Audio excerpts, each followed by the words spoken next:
Hello, everyone. Hi, we're on page 119 of the Finished Mystery in the chapter Six Seals and the Papacy. Now, how are you going to keep all of the book of Revelation being about the papacy? Well, we'll see what they do here. The papacy is somehow related to the date 1799. So everything in this section of the Finished Mystery is about that date, proving something about that date, which Jehovah's Witnesses no longer believe in. So here's the text they're dealing with. This is Revelation 6, 12, and 13. When he opened the sixth seal, I looked, and behold, there was a great earthquake, and the sun became black as sackcloth, the full moon became like blood, and the stars of the sky fell to the earth, as the fig tree sheds its winter fruit when shaken by a gale. Okay. See what they say. And I beheld when he had opened the sixth seal, disclosing the events leading up to and associated with the Lord's parousia. We should probably remind everybody that in those days they believed the presence was 1874, so this is leading up to 1874. Okay. The second section, and there was a great earthquake. They say, literally.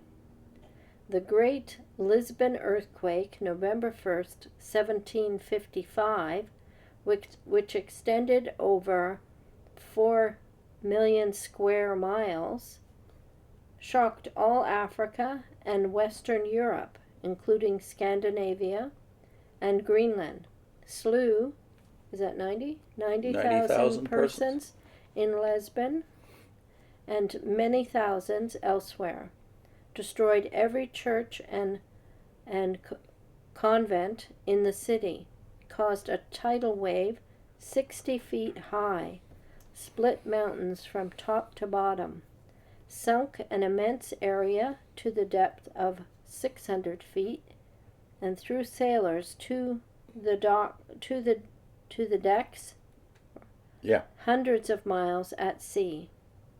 It is believed to be the most severe earthquake shock felt on the earth. Ever. Yeah. So then they give it a symbolic, I guess. So they go symbolically. The American Revolution, 21 years later. So this would be 1776 then. The underlying cause of the French Revolution. The most successful and most extraordinary movement upward of the lower strata of human society that had ever been seen in the world up to that time. God has so written Revelation that those who will not accept the symbolic significance of what is expressly declared to be a symbolical book may find literal fulfillments and thus lose the light they would otherwise get. Right. So you want it both ways. You want it to be literal, in which case it's the Lisbon earthquake in 1755, which was a blow against the Catholic Church. This is what they're underlining here, convents and churches being destroyed, right? Right. And it's symbolically the American and French revolutions. Okay. That leaves you a lot of latitude in application. Yeah. The interest that you have here is in time, though, isn't it? And then they say about the clause, the sun became black as sackcloth of hair, literally, in the dark day of May 19, 1780, which extended over 320,000 square miles. Symbolically, they say, the light of the papal heavens, the Pope, became darkened when Napoleon fined the Pope $10 million, organized the papal territory into a republic, and took the Pope a prisoner to France. Symbolically, they say also, the light of the true heavens, the gospel light, the truth, and thus Christ Jesus, has become hidden from view of many by the denial of the clergy of our day that we were bought with the precious blood and by the teaching of the theory of evolution. So they're not just after the papacy now, they're after the clergy of America as well, and the so-called liberal teachers, right? But notice the slap. That it's the clergy. Generalized, so that you wouldn't know that it's just about liberal. Basically a minority in the church of the days of Russell, right? Then they say about the clause, and the whole moon became as blood, literally, on May 19th, 1780. Symbolically, the creeds, the moon of the papal heavens, have become repugnant though still hypocritically professed. And also, symbolically, the light of the Mosaic law, the moon of the true heavens, has been made to appear evil by the claims of the clergy that the typical sacrifices were bloody and barbaric. And there again, a slap at the entire clergy based on the radical wing of the liberal church of that day. Mm-hmm. Yeah. Now we're at 6:13. This is their application for, and the stars of heaven fell upon the earth.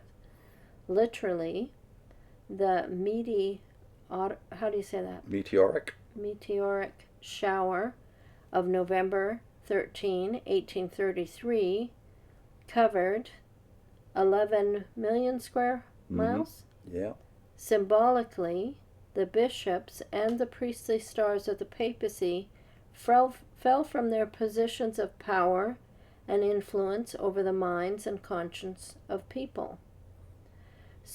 Symbolically, also, the Protestant pulpit stars make a great display in coming down from spiritual things to the Christian citizenship politics level. Again, they can't make anything not about the papacy or about the clergy. Mm-hmm. Then for the phrase, even as a fig tree, the fig tree in this prophecy may be understood to signify the Jewish nation. If so, it is being signally fulfilled, for not only are thousands of Israelites returning to Palestine, but the Zionist movement, started recently, has assumed such proportions as to justify a convention of representatives from all parts of the world to meet in Switzerland to put in practical shape the proposal for the recognition of a Jewish state in Palestine. These buds will thrive, but will bear no perfect fruit before October 1914, the full end of the Gentile times. Is it not clear from this paragraph alone what they thought the Gentile times meant? Mm-hmm. It's the beginning of favor again to literal Israel and literal Jerusalem. And them going back to their homeland. Yeah. Mm-hmm. And finally, on this clause, her untimely figs cast when she is shaken of a mighty wind. They say the immature fruits of the Zionist movement were dashed to the ground by the Great War. So this is written, of course, in 1917. Thousands of the Jews already in Palestine were deported to Egypt at the breaking out of the war. At this writing, the British are besieging Jerusalem, and the Turks are driving the Jews into the desert to perish rather than permit them to remain and come under British control. Out of this turmoil, Zionism will soon start afresh, and the Jews become the actual rulers of their native land. Mm. Well, that's a true prophecy, one of the rare true prophecies in the whole finished mystery, except that now you've completely abandoned this teaching that it has anything to do with God. You were saying, though, that a lot of the material, too, is not original to them anyway, so it's not like they're the only ones talking about these things. No, long before you picked up these ideas about the Lisbon earthquake and about the stars from heaven in 1833 and the significance of the Pope being taken off the throne of Rome. Notice this is all about a date. This is about the date that they believe the time of the end began. Where'd they get the date from? Where'd they get all these applications from? Adventist literature. Mm-hmm. Not that all of it was wrong, by the way. The Adventist literature, unfortunately, was tied to the same year-day theory that you are to this day, because you still take it and apply it now only to the Gentile times. All the other applications of it, for instance, to 1799, the end of the 1260 years you said in those days, that's now all applied to days, not to years, in your modern literature, right? So all of this has now been abandoned. Is there anything here that they still believe? Except the clergy are evil. Yeah, they believe that still. But even we should note that all the quotes here are from their own literature, even though it's not original material to them. But all of the quotes, they just quote themselves throughout this book. They're quoting themselves all the time for Yeah, for what is truth. That juicy phrase, though, the Protestant pulpit stars, that seems to be original to the writers of the Finished Mystery, because they're not quoting from Russell there. Yeah. But this contempt you have for everybody else, and who is this book discrediting? You. Although you retain from this era all the contempt for the clergy and the papacy and the Catholic Church, of course. When they talk about this book now, they make it sound as if it was, you know, a real shot at Christendom. Yeah, it was a shot at Christendom, but they don't tell you that what they said was not accurate and oftentimes very general. You know, they weren't. So a lot of clergy would be offended by the fact that they say all of us are going to be destroyed in 1918. Year. Yeah, because you're clinging to the that parallels. That would be offensive. You know, if you came and told me you're going to be destroyed, on a specific date. But to be fair, a lot of this they picked up from Protestant literature.